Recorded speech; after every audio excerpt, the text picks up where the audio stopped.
voiture quand il fait des tonneaux et tout. Ça, c'était vraiment bien. Mais c'est des plans, c'est pareil. Tout ça, c'est monté très rapidement pour donner cette sensation de... Le mec est en train de couler. C'est du travail de fouille, hein, ça. Mais ça, c'est génial à faire. Moi, je m'éclate à faire des trucs comme ça. Je m'amuse vachement devant mon David, je m'amuse. Parce que j'essaye des plans, je fais percuter. Oh non, non, là, quand même, non. Ouais. Là, ils n'ont aucune chance de s'en sortir, on en remet. Non, non, c'est bien. Et Mathieu, là-dessus, il est trop fort sur des trucs comme ça. Il adore ce genre de film. Donc on s'amuse, mais énormément, hein, sur des scènes comme ça. Monsieur le commissaire! Oh là là là là!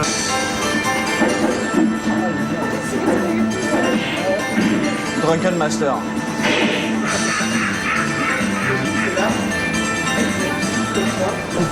Une fois qu'on a terminé ce plan, je veux que vous me fassiez une chorégraphie du premier truc, que je vois comment ça fonctionne. Là, ça, c'est changement de garde, parade, parade.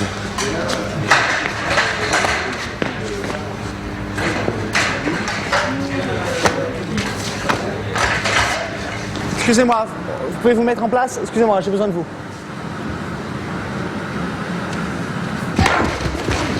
Recule-toi, Satan, t'as mal à la gueule, tu viens de prendre un pain. Et là,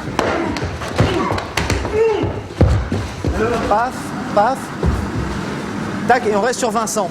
Ok, allez-y. Paf, paf. Reste sur place, voilà, bim, casse-toi par là. Non, attendez.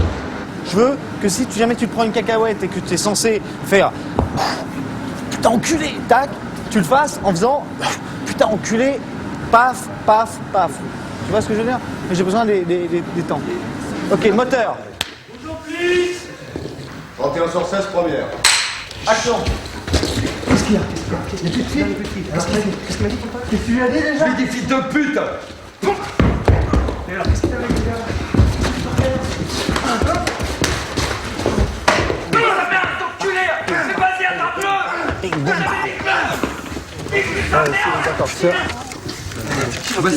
Tu vois ce petit ton sur le Maguire? Tu peux pas faire plus pam, pam, tu vois, un truc plus ping comme ça, où ça passerait mieux. T'en as. Parce que celui-là, quand il le place comme ça, celui-là, il fait super léger, tu vois. Ça va. Pour l'instant, on l'a pas. Normalement, il le fait vraiment bien, je te jure. Lequel? Parce que. Celui qui le dégage à la fin. Si tu faisais un paf, paf, comme ça ferait juste boum. Oui, je vais le maquiller pour qu'il soit bien sans lui faire mal. Non, bah oui, tu lui mets devant. Parce que il y a encore trop. C'est trop proche. C'est vraiment. Vas-y. Ok. On y va, attention.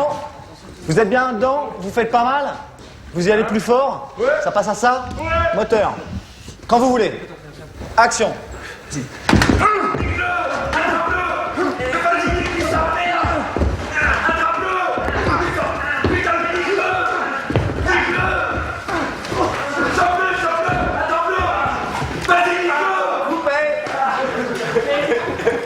T'as un vocabulaire réduit. Il a pris un good ball? Un petit peu de glace. Ma gueule, elle fait un peu mal. Ah ouais, c'est ça. Non, putain. Non, t'as été imprimé. Ah ouais, je suis imprimé avec les chaussures. Un peu sucré. Regarde-moi un petit peu. Oh putain, merde. Je l'ai. Paf. Paf. Paf. Paf. Tac. Paf. Nicky rentre, et là, voilà, moi ça compte pour moi là. Bam, baf.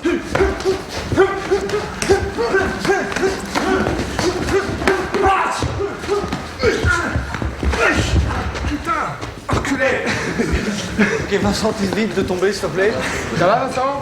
C'était mortel. Au début, vous avancez, mais moi je veux pas que vous avanciez. Donc, on commence sur vous, tac, et on a tout le jeu comme ça. Tac, tac, tac, tac, tac, tac, tac, tac, tac, tac, tac, et là tu commences normalement à avancer vers Nicky. 31 sur 25, quatrième. Vous faites pas mal. Action.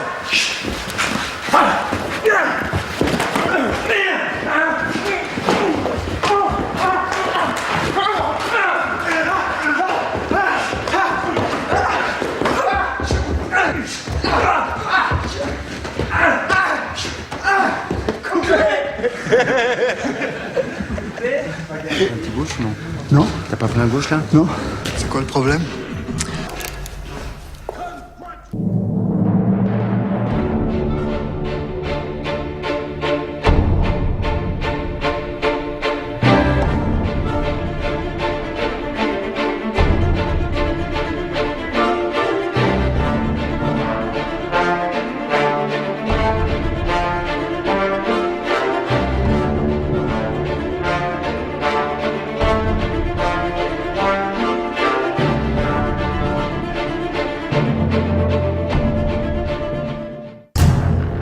La montagne, c'est tellement beau. Quand tu regardes, tu as une vision presque à 180 degrés qui est hallucinante, qui est à plus de 180 degrés quand tu regardes à l'œil nu. Et quand tu es en haut des grands montées et que tu as la vue sur le Mont Blanc et les couchers de soleil, c'est très très difficile à retrouver ça en pellicule. Alors, on l'a certainement. Donc j'ai la sensation de ne pas être arrivé à rendre justice à la montagne, mais d'un autre côté, c'est vrai que c'est assez beau. C'est assez beau. Et tout ce qui est montagne, alors il n'y a pas d'effet spécial, il n'y a rien en studio, tout est vrai. Les glaciers, les grottes, tout ça, c'est tout du vrai. Quand vous êtes en montagne, j'en parlais tout à l'heure, la météo en montagne est très incertaine, c'est-à-dire qu'elle est très difficile d'être prévue, encore plus qu'en plaine évidemment, puisque selon l'endroit exact, microscopique, où vous tournez d'une vallée à l'autre, d'un versant à l'autre, vous n'avez pas le même temps, vous n'avez pas la même lumière. Ça, c'est donc, vous avez déjà un manque d'informations sur la météo qui vous rend les choses très compliquées. Le problème qu'on s'est heurté à la montagne, c'est que la montagne, à ce niveau d'altitude, puisqu'on était très haut, le décor qui plaisait à Mathieu était vraiment très en altitude, je crois que c'était 4000 mètres ou 3008, je crois, 3008. Donc on s'est aperçu très vite, quand la météo là-haut était pas bonne, c'était pas tournable, quoi. Deuxième chose, c'est que ce sont des situations en soi de tournage difficiles. Il fait très froid, la température a été jusqu'à moins, je crois, 30 degrés. Il y a du vent, entre 80 et 100 km/h. On est en altitude, il y a donc moins d'oxygène. Et tout devient difficile. Prendre une caisse d'outils et une caméra et l'amener à un autre endroit, faire 50 mètres dans la neige, c'est dur. Donc les gens sont fatigués, la lumière est incertaine, il fait froid, on est habillé de telle sorte que les mouvements sont compliqués, difficiles. Et en plus, c'était là qu'il se passait des scènes d'action. C'est vraiment une aventure. Déjà, on allait tous les matins en hélicoptère sur le plateau. C'est vrai qu'on était très dépendant du temps. Il faisait froid, il fallait être bien couvert. C'est vrai qu'il y a le plan où on nous dépose, Jean Reno et moi, dans la neige, où on marche, on a la neige jusqu'ici. Bon, il fallait nous poser à un endroit qui était vierge, évidemment, pour qu'on nous voit vraiment débarquer. Il fallait faire très attention parce qu'il pouvait y avoir une crevasse à n'importe... Donc il fallait vraiment faire gaffe, quoi. À 2 mètres près, on pouvait tomber dans une crevasse. Il a fallu d'abord que Jean et Nadia s'entraînent à la descente en cordée. C'est très difficile. Je vous jure que quand vous voyez le vide, 50 mètres ou 60 mètres de glace en dessous de vous, vous avez les jambes qui tremblent. Très bien. Oh là là, le geste était très beau. Le geste était très beau, quoi. Et quand on tourne. Par contre, le mien, bon, ça se passe de commentaires. Donc, il maudit Alain Goldman et Patrice Ledoux. Voilà. Et voilà.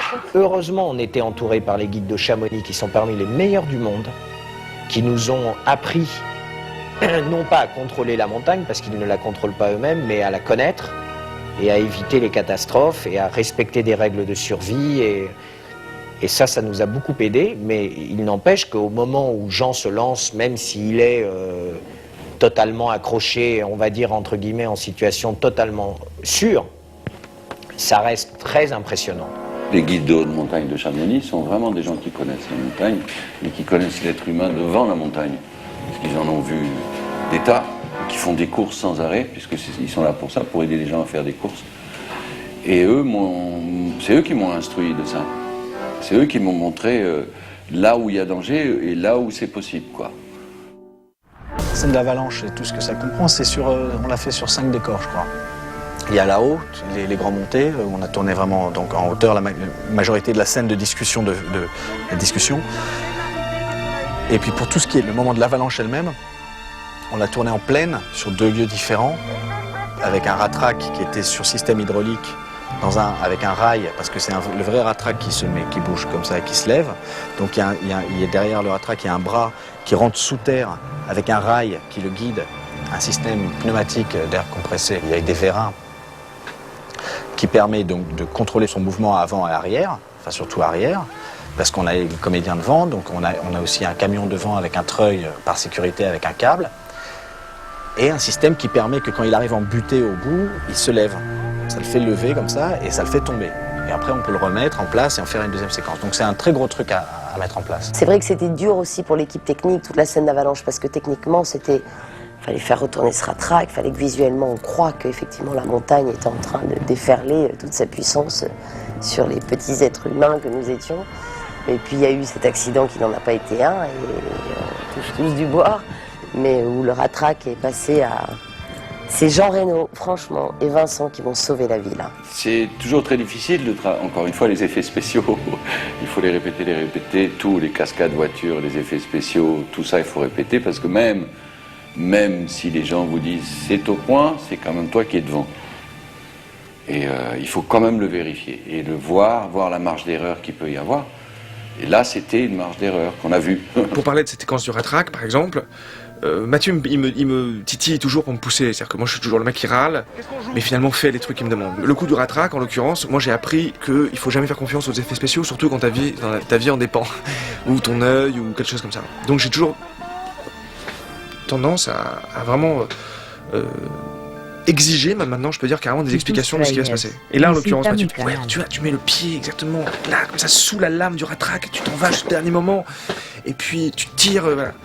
Je dis, la lame, c'est un truc en acier comme ça, tu vois, et qui s'enfonce dans la neige, avec un truc qui fait, je sais pas combien, 2 tonnes. Et les mecs avaient tout un système en dessous, bref, et je n'y croyais pas. Et Dieu merci, Niki, juste avant la prise, m'a dit, parce que Niki était quand même là pour un peu aussi faire le reste de tout ce qui était un peu dangereux, m'a dit, répétition, première prise, prendre la marge. Dieu merci, il m'a dit ça. Parce que moi, comme un con, j'allais mettre le pied, tu vois. Et j'aurais plus le pied aujourd'hui, honnêtement.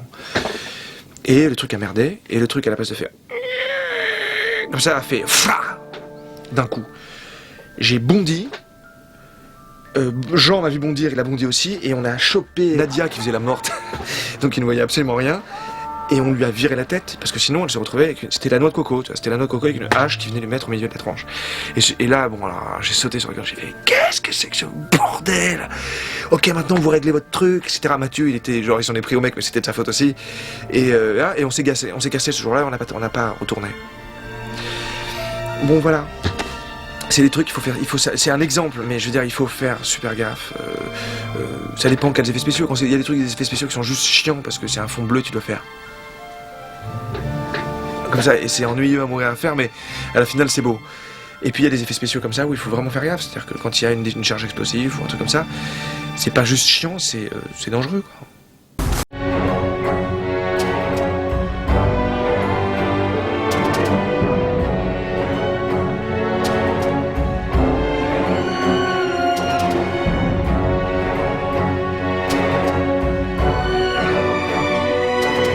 Le travail du metteur en scène par rapport au travail de l'équipe, des techniciens purs et durs, c'est le metteur en scène donne l'idée de base et tout le monde s'inspire de cette idée pour essayer d'y coller au maximum, mais le résultat final n'est pas que la vision du metteur en scène, c'est la vision de l'ensemble.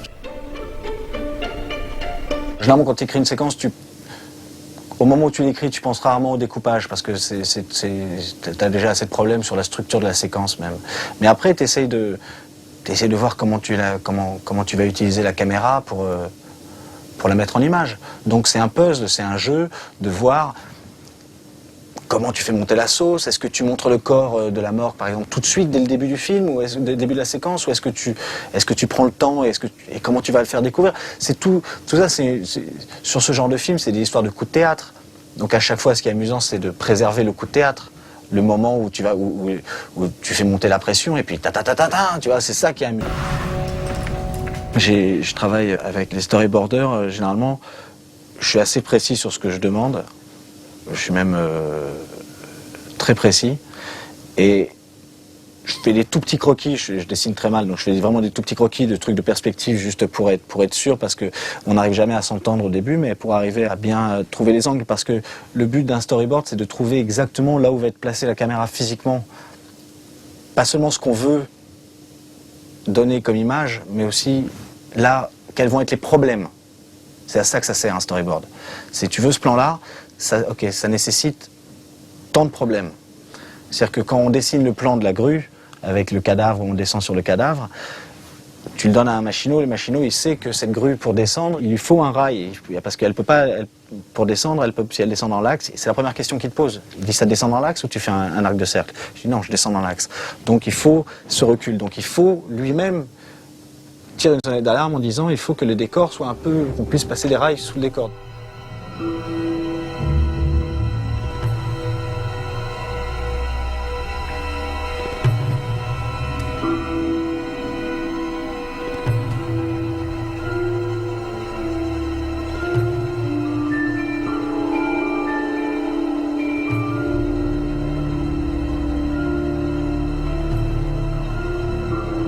Cette scène de morgue sur laquelle on a beaucoup travaillé avec Flamand pour avoir une morgue réaliste, mais qui soit en même temps un endroit où on sent qu'il a énormément vécu, qui a énormément servi, et qui, par elle-même, par sa seule architecture, justifie presque tout ce qui s'est passé et tout ce qui se passe dans le film après. À une époque, c'était comme ça, c'était des cours collectifs en amphithéâtre. Donc effectivement, ces morgues-là sont construites comme des amphithéâtres où les étudiants sont groupés autour de la table d'autopsie. Toutes ces vraies morgues dans lesquelles on aurait pu tourner éventuellement, puisque ça aurait pu être possible, avaient une sorte d'exiguïté qui faisait que c'était carrément impossible d'y tourner. Donc on a été obligé effectivement de la refaire en studio, un peu surdimensionné déjà et en même temps totalement démontable pour pouvoir effectivement amener pouvoir amener une grue, pouvoir faire des plans d'en haut, des plans d'en bas, voilà, donc très très très mobile comme décor, quoi. Bon, là on voulait être vraiment ultra simple, quoi, le plus simple possible et vraiment que tous les regards se portent sur la table et sur le corps.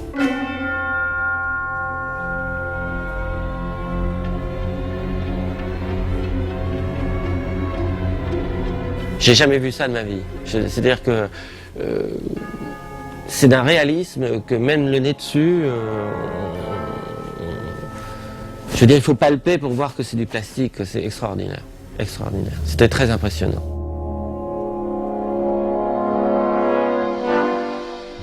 C'est impossible, sur une scène comme ça, qu'on voit le trucage. Si on voit le trucage, si on se rend compte que c'est un faux, c'est ridicule. Toute la scène tombe à l'eau.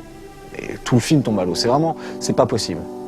Donc on met la barre assez haute. J'ai dit à Alain Goldman assez vite, je dis ça c'est un élément sur lequel je serais intransigeant parce que sinon je suis dans la merde. Alors là pour le coup on a été, je dirais pas sans regarder, mais en tout cas on savait que là, si on n'était pas crédible et s'il n'y avait pas un choc visuel, on faisait série B.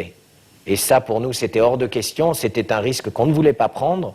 Donc on a évidemment dépensé beaucoup d'argent pour le cadavre, pour la reconstitution du cadavre, et pour que le lieu soit un décor, en plus qui arrive très tôt dans l'histoire, c'est le premier crime. Donc il faut que les gens se disent tout de suite qu'il y a une atmosphère et un univers très impressionnant, très bizarre, dans lequel on va les immerger. Donc là-dessus, on n'a pas eu un débat, c'était évident. Il fallait que ça soit top. Moi, je vais voir Spadaccini avec ce truc-là, je sais qu'ils sont bons, et je lui mets la barre haute, je lui dis, voilà, j'ai besoin d'un cadavre que je puisse filmer à 50 cm. Et donc, ça veut dire qu'on cherche des solutions, on se dit, alors, une vraie personne qui aurait les mains déjà coupées, j'ai dit non, parce qu'il faut que ce soit un mec musclé, il faut que le truc, donc on a pris le corps a été moulé sur l'entraîneur de Nadia, sur un mec qui fait de l'escalade. Et eux, ils se sont filés une barre où ils m'ont dit on va te faire un cadavre que tu pourras filmer sous toutes les coutures. Des trucs tout simples. Quand tu fais un corps comme ça recroquevillé, le moulage de ce corps-là, généralement, ne se fait pas en une seule partie. Il se fait en plusieurs parties. C'est-à-dire que tu fais d'abord cette moitié-là où tu puisses le démouler. Tu fais d'abord le bas, ou tu fais d'abord le haut, une partie, et après tu assembles ces morceaux, tu peins l'ensemble, tu refais tout le truc. Mais si tu veux filmer ça et que tu veux filmer tout le corps, moi, je suis sûr que à un moment, je vais voir une jointure. Et j'étais pas à 50 cm, j'étais à 3 cm quand j'ai filmé. Donc, il ne peut y avoir de jointure nulle part. Donc, ils ont fait le corps, ils l'ont moulé en un seul morceau. Et après, de ce moulage-là, ils sortent un moule sur lequel ils vont faire leur première prise, leurs premières empreintes. Et c'est des empreintes où ils font ça avec des matériaux très très précis, des trucs qu'on utilise en dentisterie ou en médical, pour pouvoir avoir tout le grain de la peau, pour pouvoir avoir les pores et tout. Mais sauf que quand on sort après ce cadavre-là, ils ont quoi? Ils ont un truc en silicone qui est à moitié transparent, translucide, qui n'a pas de dessin de veine, qui n'a pas de poils, qui n'a aucune pilosité, qui a un espèce de truc absolument nu et parfait, qui au mieux aura la matière des pores de la peau, c'est tout. Et là-dessus, ils doivent coller tous les poils, poil par poil. Poil par poil, c'est un truc de dingue. C'est-à-dire que le mec se rasait les poils de la jambe et prenait poil par poil et les enfonçait dans le cadavre. Mais il y en a, je sais pas combien de milliers, ça. C'est un truc de fou. Les poils du nez, les poils dans les oreilles. Et puis le redessiner entièrement les veines, redessiner entièrement le... Enfin, c'est un objet d'art. Ça devient un objet d'art. C'est là où vraiment les collaborateurs sont importants parce que tu peux expliquer ce que tu veux à quelqu'un. Moi, je vous l'ai dit, ce cadavre, pour moi, c'est un truc de Francis Bacon. Il faut que ce soit beau et en même temps que ce soit quelque chose d'un peu repoussant et qu'il soit complètement réaliste. Et Bacon s'acclimate à ça vraiment. Enfin, c'était assez facile. Tout le monde est tombé d'accord là-dessus assez vite. Mais encore, il faut trouver des gens de bon goût qui sachent l'exploiter. Puis après, quand on place les coupures, après, on peut plus revenir dessus. Et il faut que voilà. Donc tout ça, c'est très très important. Et j'ai du pot sur ce film d'être tombé avec des gens qui avaient plutôt bon goût. L'idée de lumière pour cette scène, c'était un peu de concentrer la lumière sur le cadavre.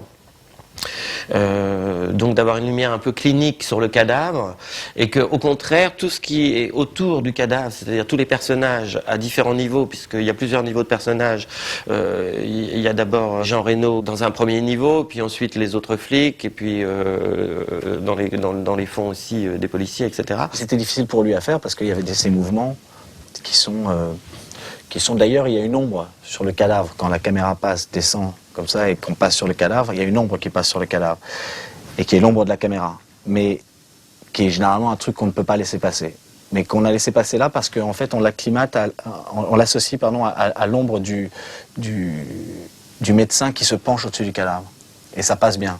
Mais sinon ça c'est des problèmes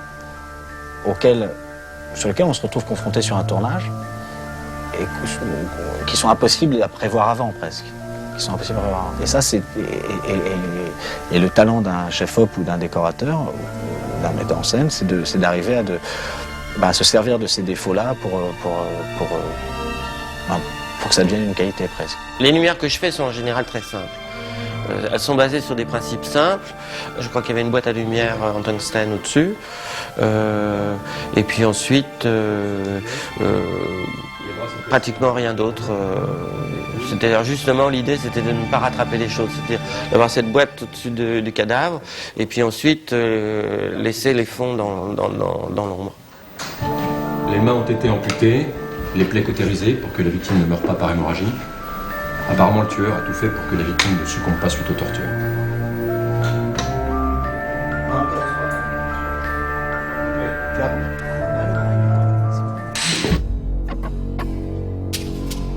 D'abord, Mathieu avait une bonne idée de ce qu'il voulait faire du film, de ce qu'il voulait voir dans le film.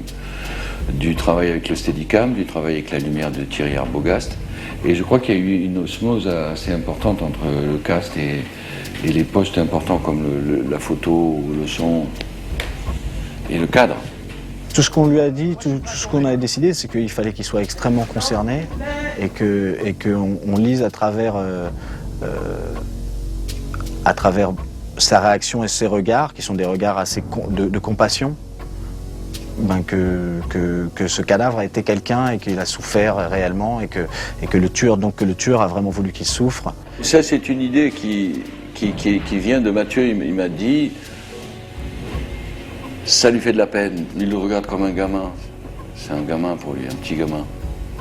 Il est touché. C'est pas un flic froid qui, bien sûr, pour tout ce qui est technique, ça s'est passé à telle heure, le corps est mutilé, tout ce qui explique le médecin légiste, bon, ça c'est très important pour le flic. Mais pour l'homme, et c'est là où Mathieu, j'allais dire, il est intelligent, c'est que il met tout de suite l'acteur sur le rapport humain avec ce cadavre. Il me dit, ça te touche si tu veux. Ah, j'espère que je l'ai rendu. Et voilà. Et tout l'immense est là. Jean, il savait pas très bien comment le faire jusqu'au moment où il a vu le cadavre. Quand il a vu le cadavre et qu'il était comme ça, je lui ai dit, ben voilà, ce que tu ressens là, c'est ce qu'on veut sur le personnage. Puisque il doit être d'abord humain et d'abord comprendre les victimes. Et donc, à travers les victimes, essayer de comprendre. C'était ça qui était intéressant. C'est de faire travailler toute sa tête sur et si c'était vraiment un cadavre. Et puis le temps qu'il a mis à mourir, que le médecin légiste dit il a mis à mourir des heures. Ça, c'est effrayant, ça. Les gens étaient assez mal à l'aise avec le cadavre. Et il n'a pas arrêté de faire des conneries. Il n'arrêtait pas. Il y a un moment donné où il faut se décharger, parce que sinon, on subirait tous les films avec un poids énorme, et on serait chargé de ça tout le long de sa vie, si on y croyait à 100%. Or, il faut pouvoir sortir et faire autre chose. Et donc, ça permet de se décharger des horreurs qu'on voit. Mais c'est plutôt sain, parce que les scènes un petit peu qui sont un peu lourdes à faire, tout ce qui touche à la mort, tout ce qui touche à les trucs un petit peu sordides, tout ça, on est au cinéma, on le fait pas en vrai. Donc il faut en rigoler quand même. Quelqu'un mettait les doigts dans le nez du cadavre pour faire rire. Après, ça a été assez surprenant de voir le deuxième cadavre, c'est un vrai cadavre.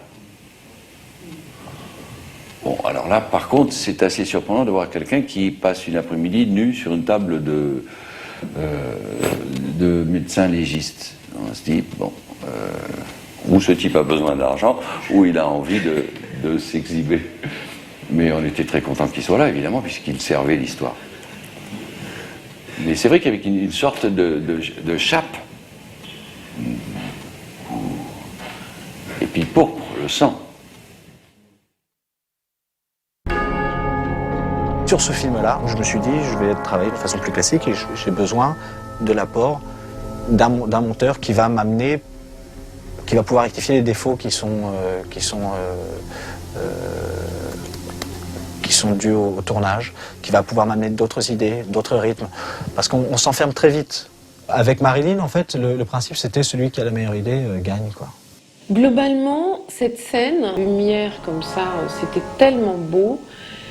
C'est beau et terrible et fascinant. Donc c'est vraiment, je l'ai construit comme une façon de s'en approcher, de tourner autour pendant longtemps sans pouvoir vraiment le voir. Le fait d'avoir d'avoir juste introduit un plan très court en plongée où on découvre le cadavre, c'est juste pour titiller un peu, avoir juste cette image du nu lacéré, qui fait que on garde ça quand même à l'esprit pendant tout le temps où on tourne au Niémence et à nouveau et le cadavre.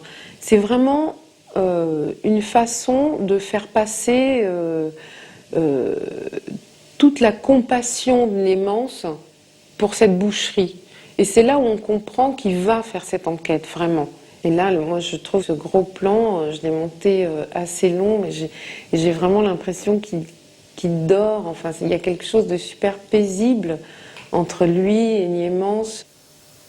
Même en étant précis au tournage, tu découvres au montage qu'en fait la scène, tu peux la rendre complètement différente. En utilisant exactement les mêmes plans dans le même ordre, sur des histoires de quelques images à la fin d'un plan, en plus ou en moins, ou sur des histoires de rythme, tu changes entièrement le... Elle était dure à trouver, le rythme de la scène a été très long à trouver, on a passé du temps. Ce qui m'amuse, ce que j'aime, c'est que tous les plans doivent avoir une signification. Il n'y a pas un plan qui doit être là par information ou ou parce qu'on n'avait pas d'autres plans. Tout doit être là pour une cause. La façon dont c'est filmé, faire un travelling avant ou faire un zoom avant, c'est pas la même chose. Rester fixe, c'est pas la même chose. Puis après, bon, t'as toute la façon dont tu travailles avec les acteurs, mais la mise en scène pure du travail de caméra, tout a une signification. Tout a une signification. Il n'y a rien qui est laissé au hasard.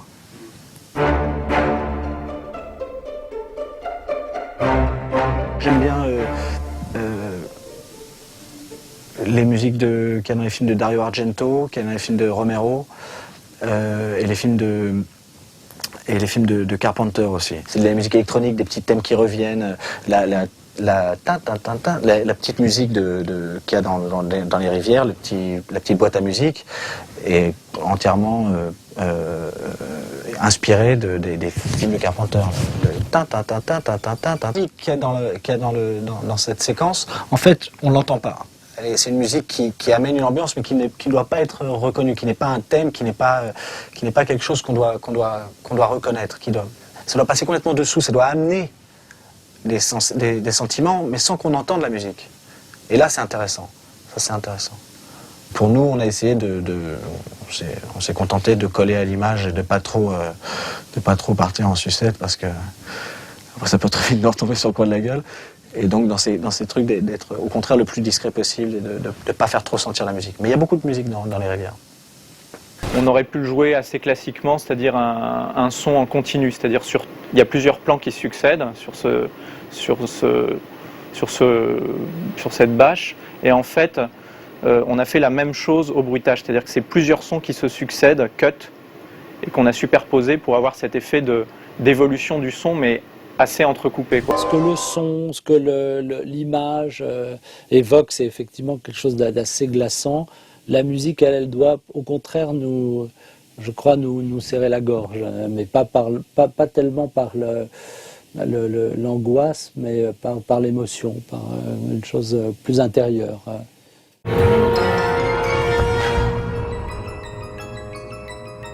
Pour moi, elle fait pas assez peur, elle est pas assez dégoûtante.